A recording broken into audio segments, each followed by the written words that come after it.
May mga batang masyas balingan gat mesami at kabirami magdilo lang oras. Oh no! Bali sa mga oras na yan mesami, yung weather dyan is 15 degrees Celsius tapos yung lamig ng tubig is 10 to 12 degrees Celsius. Bala mo may guys, bakit challenge lah? Nyamatan.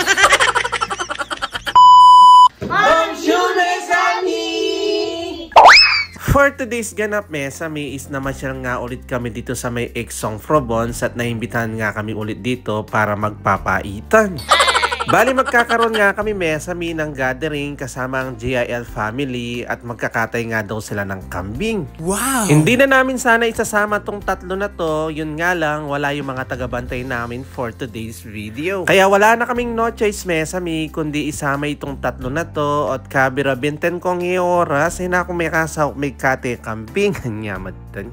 At habang busy nga sana kami magkakatay ng kambing at kabira sisigaw tong mga to tapos naglalaro dito sa pool kaya wala na akong no choice kundi puntahan sila po taro gumanakbag la malumod la medyo malalim-lalim ito ng konti. Hindi naman sila maboboring dito mesami dahil may palaruan nga dito kagaya ng basketball at saka football. Tapos nung maboring na sila mesami at kabira nagsisigawan na nga sila dito sa swimming pool kaya wala na akong no choice kundi puntahan sila. Palagi nga kaming pabalik-balik dito mesami pero hindi sila nakakaligo sa swimming pool na to kaya heto sa pagkakataong ito at ilom yung atis talagang marimlaya pigtsaganding no? Nyamatan. Sa totoo lang mesami, ayaw ko silang payagan pero nasa sa kanila kasi yan kapag alam namang nilang sobrang lamig hindi naman talaga maliligo yan pero natiis talaga nila yung tubig kaya heto pinagbigyan ko sila. At dahil nga nagsisigawan yan habang naliligo hindi alam ni Mama Neri na naligo yung mga yan. Buti na lang may dala silang extra na brief kaya wala na rin siyang no choice kundi pagbigyan sila.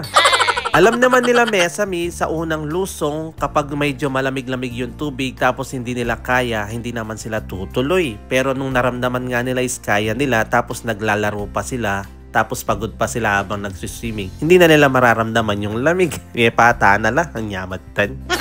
Makalipas ang isang oras mesami, may isang bata dyan na nanginginig na pero sabi ko stop na siyang maligo pero pilit pa rin siyang nakababad. Kaya wala pa rin tayong no choice kundi pagbigyan siya. Tignan nyo. Tapos tignan nyo naman habang naliligo may pamirienda pa. Ibawi kayo Meron pa kayong pamirienda niya.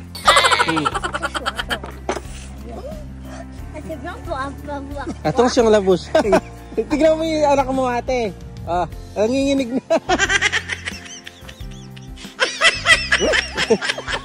Mainit. Palamigin mo muna.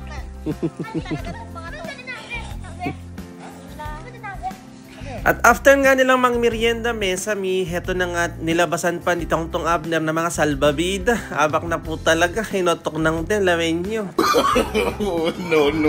No.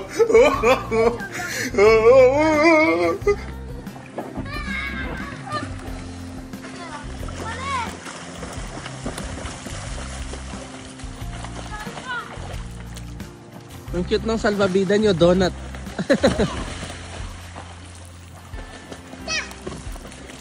At habang nagbabantay nga ulit mesami, eto na nga at maya-maya kami naman ang dinalhan ng merienda. Bala mo naman, boss kami Kenny. Nyamatan.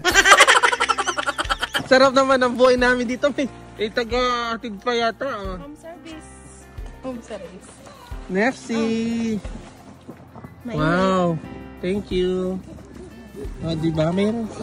Nakiswimming ka na, may pamirienda ka pa, May bawi la, kanyaman da, biya? Kaya nga.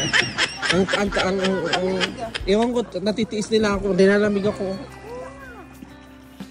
Naggagalaw-galaw sila, kaya... Pero kung hindi maggagalaw-galaw yan, manginginig na yan. Pag umalis sa tubig yan, lalamigin yan. Wala, sandala yata.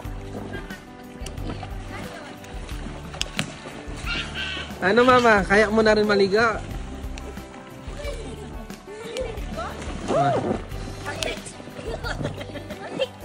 Tingnan mo, natiran kami ni ate. Kami doon. Kabait na.